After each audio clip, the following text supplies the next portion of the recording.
வணக்கம் ஃப்ரெண்ட்ஸ், நான் தான் உங்கள் பிரேம் பேசுகிறேன். ஸ்வாதி ஆர்கானிக் ஃபார்ம்லேருந்து. நம்ம ஃபார்முக்கு முக்கியமான ஒரு க்ளீன்னஸ்க்கான தேவைப்படுற ஒரு பொருள் தான் இது. இது என்னென்னு பார்த்தீங்கன்னா, இந்த பாட்டில் பாருங்கள், இஎம்னு சொல்லுவாங்க. இஎம் மைக்ரோ ஆர்கானிசம். இது எதுக்காக யூஸ் பண்ணுவோம் அப்படின்னு கேட்டிங்கன்னா, உங்களோட ஃபார்மில் நீங்கள் இப்போ ஒரு கோழி ஷெட் வச்சுருக்கீங்க. நான் இன்டெகிரேட்டட் ஃபார்முன்றதை ஃபுல்லாகவே பேஸ் பண்ணி சொல்கிறேன். அதுக்கேற்ற மாதிரி நீங்கள் யூஸ் பண்ணிக்கோங்க. இதோட ஃபுல் நேம் பார்த்தீங்கன்னா இஎம்னு இருக்கும். இந்த இஎம்மோட ஃபுல் பெனிஃபிட்ஸ் என்னன்றதை நான் இப்போ உங்களுக்கு எக்ஸ்பிளைன் பண்ணுறேன். இது எப்படி பண்ணுறதுன்றதையும் நான் சொல்கிறேன். இது வந்து நீங்கள் பை நேச்சுரலான ப்ராடக்ட்டில் நீங்கள் பண்ணலாம். அதை விட பெட்டர் இது வந்து ஒரு 400 300 உங்களுக்கு ரேட்டுக்கு ஏற்ற மாதிரி கிடைக்கும். ஒரு பாட்டில் வாங்கி வச்சுக்கிட்டிங்கன்னா ஒரு 1 இயர் வரைக்கும் உங்களுக்கு யூஸ் ஆகும். 1 இயர் வரைக்கும் நீங்கள் அதை யூஸ் பண்ணிக்கலாம். எப்படின்னு கேட்டிங்கன்னா, ஒரு 200 லிட்டர்ஸ் பேரலில் தண்ணி எடுத்துக்கோங்க. இதில் ஒரு 200 ml இல்லை ஒரு 200 ml ஊற்றுங்க. அந்த 200 லிட்டர்ஸ் வந்து ஒரு 6 days வந்து ஒரு துணி போட்டு கட்டி மூடி வைங்க. இல்லைனா ஒரு டப்பாவோட மூடி போட்டு கூட மூடி வச்சுடுங்க. ஒரு 6 daysக்கு உள்ள நடுவில் 6 daysக்கு அப்புறம் டெய்லி கலக்கி விட்டுட்டு, ஒரு வீக்லி ஒரு 2 தாட்டி 3 தாட்டி கலக்கி விட்டுட்டு மூடுங்க. பூச்சி பிடிச்சிடாமல் பார்த்துக்கோங்க. இந்த தண்ணியை எடுத்து நீங்கள் பேரலில் திரும்ப நீங்கள் அந்த 200 லிட்டர் தண்ணியை எடுத்து யூஸ் பண்ணும்போது ஒரு 10 லிட்டர் தண்ணிக்கு 1 லிட்டர் தண்ணின்ற மாதிரி ரேஷியோவில் ஊற்றி மிக்ஸ் பண்ணி ஒரு ஸ்ப்ரேயரில் ஊற்றி, இப்போ ஒரு உதாரணத்துக்கு உங்களோட கோழி ஷெட் இருக்குது, உள்ளே போகிறீங்க. கோழி ஷெட்டில் நாங்கள் வச்சுருக்க எங்கள் கோழி ஷெட்டை பார்த்தீங்கன்னா, நாங்கள் க்ளீன் பண்ணுறதுன்றது கிடையாது. இந்த ஸ்ப்ரே மட்டும்தான் பண்ணுவோம். இதோட சாணம் உழுது இல்லைங்களா, கோழியோட சாணம், அது மேலே நீங்கள் ஸ்ப்ரே பண்ணிங்கன்னா ஆட்டோமேட்டிக்காக ஒரு 3-4 டேஸில் அந்த மைக்ரோ ஆர்கானிசம் வேலை செய்ய ஆரம்பித்து உங்களுக்கு அது வந்து மண்ணாக மாறிடும். சொல்கிறது வந்து உங்களுக்கு நம்புகிற மாதிரி இருக்காது. நீங்கள் அதை ட்ரை பண்ணிங்கன்னா தான் தெரியும்.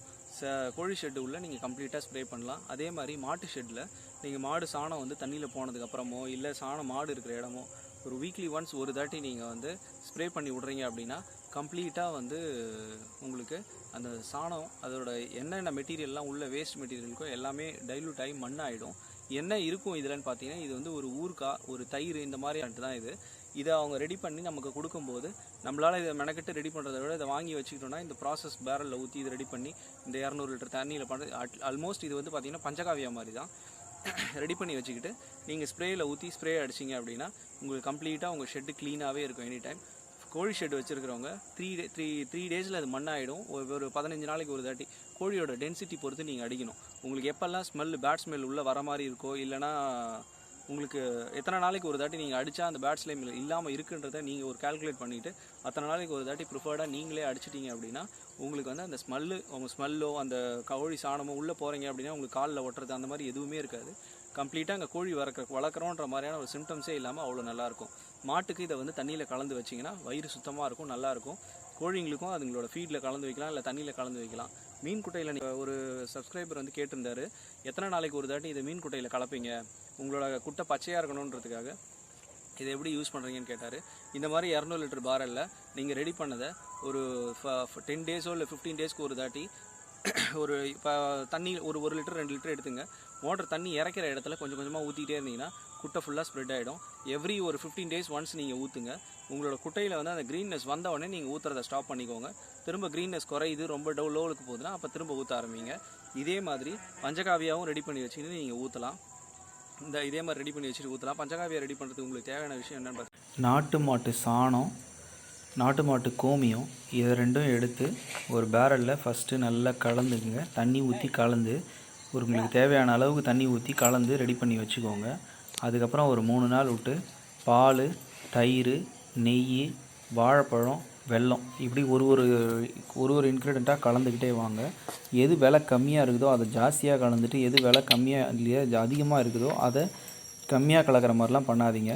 ஓரளவுக்கு எல்லாத்துலேயும் ஒரு ஈவனாக கலந்துட்டு நல்லா கலக்குங்க. தண்ணி கொஞ்சம் எலாபரேட்டாக ஊற்றி நல்லா கலக்குங்க. ஒரு 30 லிட்டரில் ஒரு 50 லிட்டர் தண்ணி ஊற்றி அதில் இதெல்லாம் போட்டு கம்மியான குவான்டிட்டியாக போட்டு நல்லா கலக்கி ஒரு வெள்ளை துணி போட்டு கட்டிடுங்க. அதுக்கப்புறம் அதை மூடிடுங்க. ஒரு 10 நாள் விட்டு ஓப்பன் பண்ணி நல்லா கலக்கி ஒரு 5 நாளைக்கு ஒரு தாட்டி வந்து ஓப்பன் பண்ணி நல்லா கலக்கி விட்டு கட்டுங்க. 5 நாளுக்கு அப்புறம் உங்களுக்கு பஞ்சகாவியா ரெடி ஆகிடும். அந்த பஞ்சகாவியா ரெடி ஆனதுக்கப்புறம் நீங்கள் வந்து அதை நார்மலாக ஒரு 10 லிட்டர் தண்ணியில் 1 லிட்டர் பஞ்சகாவியன்ற மாதிரி எடுத்து கலந்து வடிகட்டி அதுக்கப்புறம் ஸ்ப்ரேயரில் ஊற்றி இந்த ப்ராசஸ் பண்ணிங்கன்னா ஒர்க் ஆகும். இது வந்து பயிருக்கு எல்லாத்துக்குமே வேலை செய்யும். இதே மாதிரி நீங்கள் மீன் குட்டையிலையும் வந்து 15 நாளைக்கு ஒரு தாட்டி தண்ணியில் ஊற்றி கலந்துக்கிட்டே இருந்தீங்கன்னா மீன் குட்டை நல்லா பச்சையாகும். ஒரு 10 லிட்டர் தண்ணியில் 10 லிட்டர் பஞ்சகாவியை எடுத்து ஒரு தாட்டி கலக்கிறதுக்காக யூஸ் பண்ணுற மாதிரி வச்சுக்கோங்க. 1 ஏக்கர் நிலம்ன்ற மாதிரி அந்த மாதிரி கணக்கில் வச்சுக்கிட்டு மோட்டர் தண்ணியில் கலந்து விட்டுனே இருந்தீங்கன்னா உள்ளே போகும். ஸோ இதை ரெகுலராக பண்ணும்போது உங்களுக்கு பச்சைத்தன்மை நல்லா பிடிக்கும். வச்சுருந்தீங்கன்னா அது ஆட்டோமேட்டிக்காக அந்த நொதிப்பு தன்மை க்ரியேட் ஆகி பஞ்சகாவியா உங்களுக்கு ரெடி ஆகிடும். நீங்கள் போய் வாங்கணும்னு அவசியம் இல்லை. இதை ரெடி பண்ணி வச்சுக்கிட்டீங்க அப்படின்னா ஒரு 200 லிட்டர் பேரலில் இதை ரெடி பண்ணுறீங்க, இல்லை ஒரு 100 லிட்டர் பேரலில் ரெடி பண்ணுறீங்கன்னா உங்களுக்கு மினிமம் பீரியடு எல்லா பயிருக்கும் யூஸ் பண்ணலாம். பில்லுலேருந்து மரத்துக்கு தீவனத்துக்குலேருந்து கோழி தீவனத்துலேருந்து எல்லாத்துக்கும் யூஸ் பண்ணலாம். கோழிக்கெல்லாம் யூஸ் பண்ணுறீங்க அப்படின்னா இப்போ மாடோட செரிமானத்தன்மைக்கு அங்கே இருக்கிற அந்த உள்ளே இருக்கிற அந்த திங்ஸ் வந்து சாணத்தில் இருக்கும். அதை நீங்கள் கோழிக்கு ஃபீட் பண்ணும்போது கோழிங்களுக்கு வந்து செரிமான பிரச்சனையே வராது. இந்த பஞ்சகாவியை கொஞ்சம் நீ மிக்ஸ் பண்ணும்போது அதே மாதிரி தான் அந்த ஈயமும் இதை மிக்ஸ் பண்ணிங்கனாலும் அந்த ப்ராப்ளம் எதுவுமே வராது. கோழி ஹெல்த்தியாகவே இருக்கும். இந்த மொத்தமாக ஒரு ஃபார்மில் வச்சுருக்கேன் மொத்தமாக செத்துருச்சு அந்த மாதிரி பிரச்சனையும் உங்களுக்கு வராது. மினிமம் ஆவரேஜ் ஒரு குவான்டிட்டி இருக்கும். அந்த குவான்டிட்டியை நீங்கள் கரெக்டாக வளர்க்குறீங்க அப்படின்னா உங்களுக்கு வந்து எந்த பிரச்சனையுமே வராது. எல்லாமே ஒன்றோட ஒன்று மிங்கிளாகி நல்லபடியாக வாழும். நீங்கள் என் ஃபார்முக்கு வரீங்க அப்படின்னா அங்கங்கே அந்த கோழி நாத்தம், சாண நாத்தம், இல்லை ஏதேதோ இந்த தேவையில்லாத அந்த ஸ்மெல்லு இதெல்லாம் எதுவுமே இருக்காது. எங்கள் ஃபார்மில் பார்த்தீங்கன்னா சாணம் போட்டே நாங்கள் வச்சுருக்க மாட்டோம். எல்லாமே தண்ணியிலே டைல்யூட் பண்ணி நிலத்துக்கு அமிச்சு அதை க்ளீனாகவே தான் வச்சுருப்போம். ஃபார்ம் எப்பயுமே நீங்கள் வந்து பார்த்தோம்னா எங்களுக்கு க்ளீனாக தான் இருக்கும் எங்களுது. அதே மாதிரி இந்த ஈயம் யூஸ் பண்ணுறது வந்து மீன் குட்டைக்கு இந்த மாதிரி யூஸ் பண்ணுங்கள்.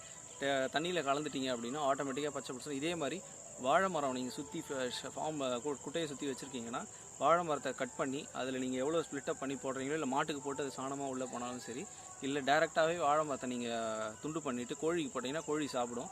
அந்த இலையை மட்டும் நீங்கள் இதில் இது மீன் குட்டையில் போட்டுட்டிங்க அப்படின்னா ஆட்டோமேட்டிக்காக அது வந்து பார்த்திங்கன்னா பச்சைத்தன்மை ஜாஸ்தியாக பிடிக்க ஆரம்பிக்கும்.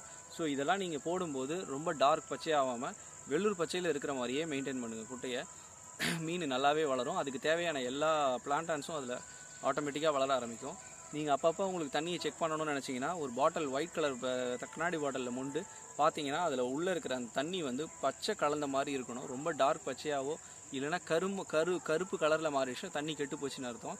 அந்த மாதிரி ஆகாமல் இதை நீங்கள் காட்டுறது வந்து உள்ளே பார்க்குறம்போது உங்களுக்கு வந்து அந்த க்ரீன்லிஷ்னே இருக்கணும். லைட் க்ரீன்லேயே இருந்ததுன்னா உங்கள் குட்டையில் வந்து பிளான்டான்ஸ் நல்லாவே வளருது, நல்லா இருக்குது. அந்த வளர்கிற பிளான்டான்ஸ் கரெக்டான ரேஷியோவில் போயிட்டுருக்கு, மீனுங்க சாப்பிட்டுட்ருக்குன்னு அர்த்தம். ஸோ இதை நீங்கள் ரெகுலராக வாட்ச் பண்ணி பாருங்கள், உங்களுக்கே தெரியும். இந்த மாதிரி உங்களுக்கு உங்கள் ஃபார்முக்கு தேவையான ஒரு விஷயமும் சின்ன விஷயமும் நான் அழகாக கண்டென்ட்டாக போடுறேன். இது 5 இயர்ஸில் எனக்கு கிடச்ச எக்ஸ்பீரியன்ஸு நான் எல்லாத்தையுமே ஷேர் பண்ணுறேன். நீங்கள் ஃபார்மாக ஸ்டார்ட் பண்ணும்போது உங்களுக்கு எதை ஃபஸ்ட்டு செய்யணும் எதை லாஸ்ட்டு செய்யணுன்ற டவுட் எது இருந்தாலும் எனக்கு கமெண்ட்டில் போடுங்க, நான் உங்களுக்கு ரிப்ளை பண்ணுறேன். எந்த மாதிரியான வீடியோஸ் உங்களுக்கு வேணுன்றது போட்டிங்கன்னா அந்த வீடியோஸும் நான் வந்து எக்ஸ்பிளைன் பண்ணுறேன். ஃபார்ம் ஓரியன்டாகவோ இல்லை நான் போட்டிருக்க வீடியோ ஓரியன்டாக உங்களுக்கு எது கேட்டிங்கனாலும் நான் எக்ஸ்பிளைன் பண்ணுறேன். எனக்கு ப்ராப்ளம் இல்லை. என் வீடியோ பிடிச்சிருந்ததுன்னா லைக் பண்ணுங்கள், ஷேர் பண்ணுங்கள், சப்ஸ்கிரைப் பண்ணுங்கள். Thank you friends. வீடியோ இருட்டில் போடுற மாதிரி இருக்குன்றதுக்காக கோச்சிக்காதீங்க. நான் எல்லா ஒர்க்கும் முடிச்சுட்டு ஈவினிங்கில் எல்லாம் போனதுக்கப்புறம் தான் நான் ஃபார்மில் உட்காந்து இந்த வீடியோ போடுறேன். அதனால தான் கொஞ்சம் இருட்டின மாதிரி ஆகிற வரைக்கும் நான் பேசுகிறேன். முடிஞ்ச வரைக்கும் இருட்டிடுச்சுன்னா என்னால் ஒன்றும் பண்ண முடியல. அதனால தான் கோச்சிக்காதீங்க. வீடியோ லைக் பண்ணுங்கள், ஷேர் பண்ணுங்கள், சப்ஸ்கிரைப் பண்ணுங்கள்.